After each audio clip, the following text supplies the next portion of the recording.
Ladies and gentlemen, welcome back. This is Bootstrap, and this is my first video with my new rig finally put together. Took a little bit longer than I anticipated, and in the meantime, I also managed to get a nice spot of bronchitis. So if I sound like crap, I apologize. But just wanted to give you guys an update. So the new rig is done. So now I am running a i7 6700K with my two 970s, which I've been thinking about possibly upgrading the GPUs as well, but I'm gonna probably wait on some of the new releases that are getting ready to come out from possibly from NVIDIA and from AMD and see which one may be the way to go down the road, which is why I actually kind of put a pause on getting a 4K monitor as well, because that's something also that I'm looking forward to getting and uploading some 4K content, and I think that should be quite a bit of fun. But how has my experience been with the new Skylake processor? Well, it's pretty badass. Coming from an AMD FX 8320, obviously I was expecting a pretty decent jump in performance, and everything on the PC just runs so much faster. My SSDs are running faster than they were on my AMD platform. Surprisingly enough, I hope to bring some benchmarks here to kind of show it. The last video I did with my FX 8320 was to kind of show just have Crisis playing and kind of show you could still get very good gaming frame rates from that.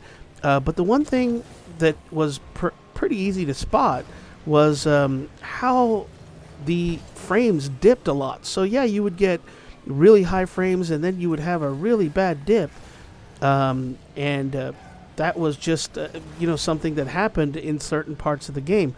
I did play the game just out of curiosity once I got my rig built to see what the difference would be. Now, surprisingly, the top frames per second really didn't change that much at all. What did change is the consistency with which that frame rate stayed. The usage on the GPU stayed pretty much 100% throughout the whole process, and the dips just weren't there. Nice goal there.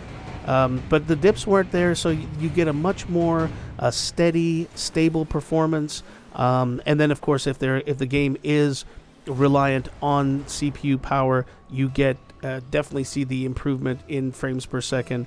Something like GTA 5, I played last night for a little bit, played it online and on the campaign just to kind of get a feel of what that is, since that game is such a CPU heavy game. And I found that again, same thing. It wasn't that the max on that one definitely did improve by about 30 frames, I want to say, to the max I was getting with the 8320. But again, the amazing thing was when I would get into situations where I'm driving in the city during the day, a lot of traffic around, a lot of chaos around, and still hardly any dips, very playable in the mid 70s, upper 80s with the settings that I use. So that's been definitely a good experience. DDR4 memory, I gotta say, is, I don't know, I haven't really seen any major benefit of having that faster memory. This is the first video I'm going to be rendering, so I guess I'll know how much of an advantage that has on it. But overall, I think the memory thing is not as big of a deal. The processor, however, is a beast. There's no denying that at all. The motherboard, I got a Asus Z170AR.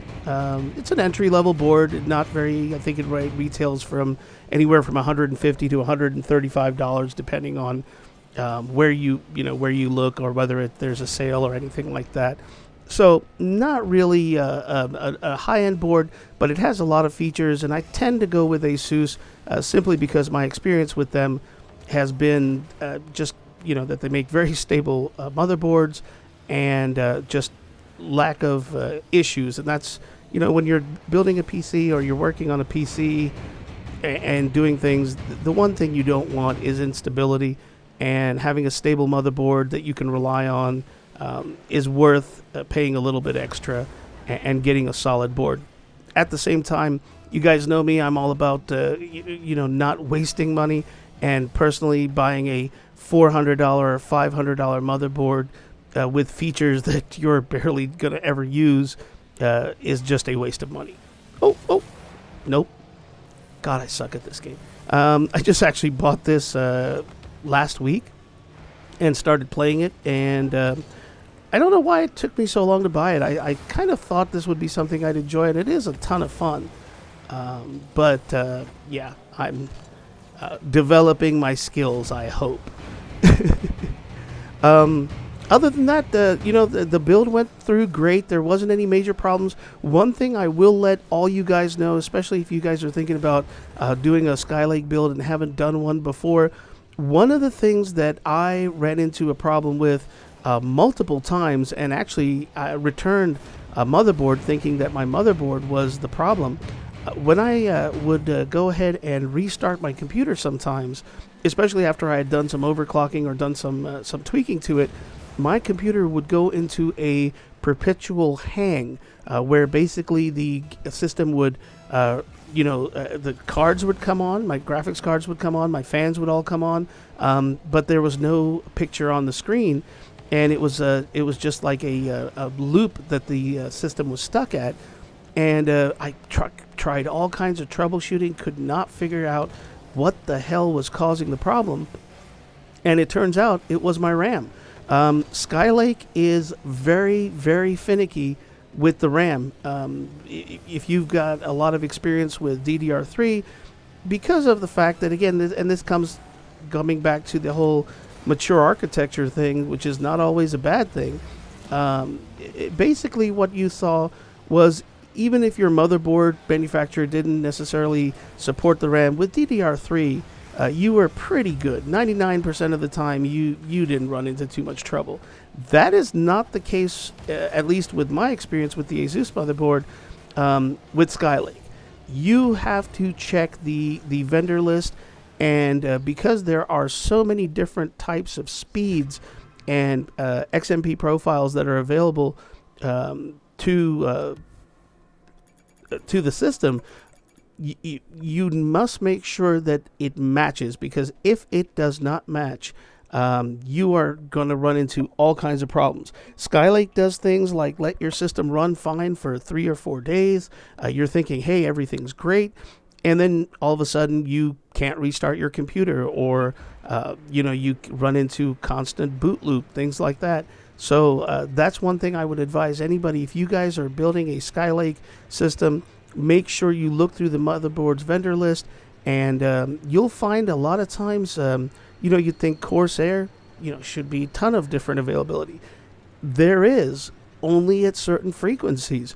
The higher frequencies, most of the motherboards I saw were wanting you to use G-Skill memory. If you were using other kinds, there was hardly any support at the higher frequencies for Kingston memory, or of course, ballistics memory, the very popular types of memory that people have been using with DDR3.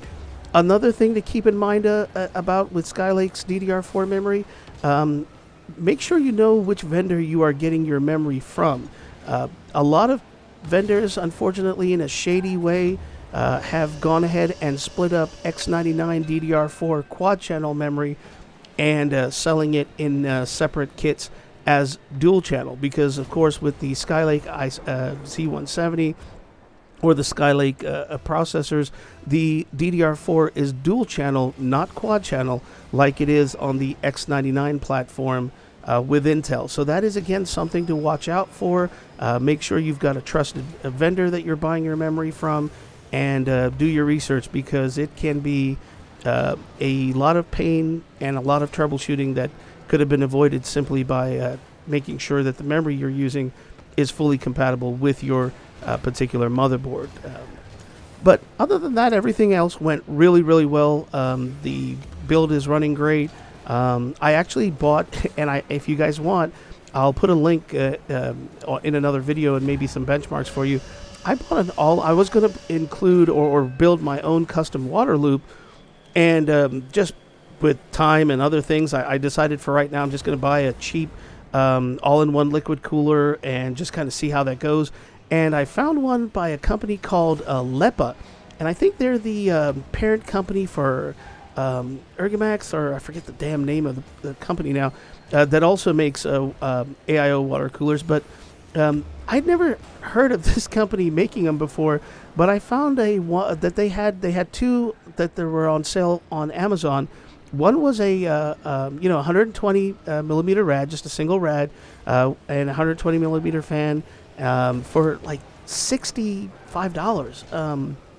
And I think Corsair has like an H60 or something like that is in that same range.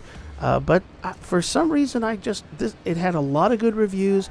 They also sell two 120, so a 240 millimeter rad for I think like $80. So still cheaper than obviously Corsair H100 or so on. But I gotta tell you guys, I bought the single one, assuming to just kind of use my CPU at stock for a while, and then wait till I get some serious water cooling to do my overclocking.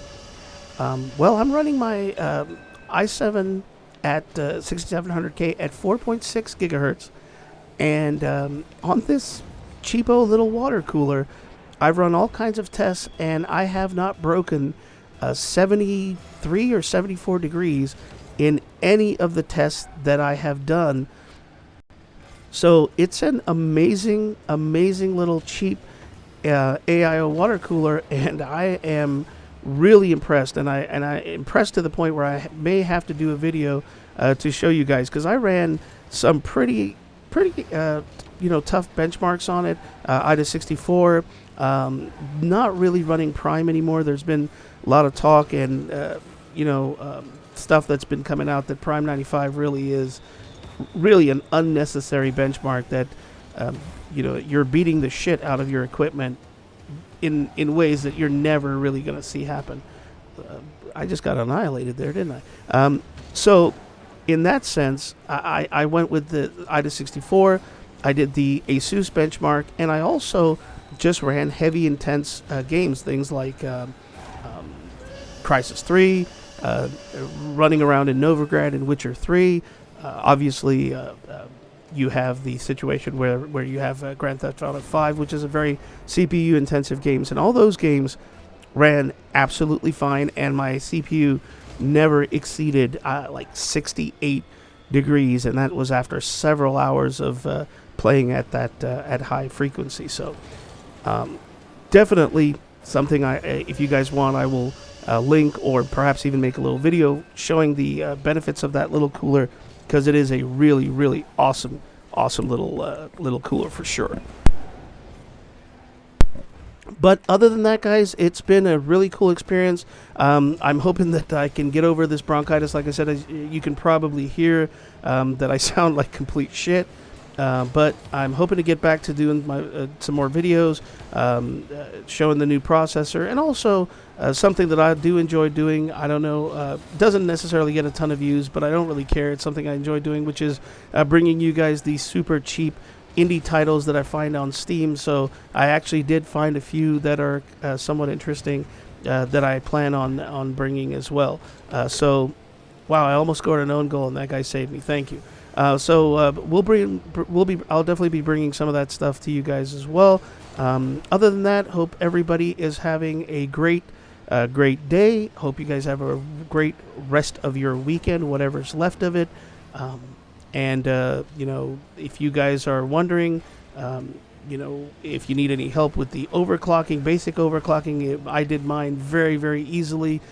Just a simple voltage and multiplier test, and it ran extremely smooth, and I'm very, very happy with it. So if you guys need any tips, basic tips on Skylake, like I said, I learned some things making my first build, and if I can pass on some help, I will be happy to do so. But other than that, guys, hope you guys all have a wonderful rest of your day.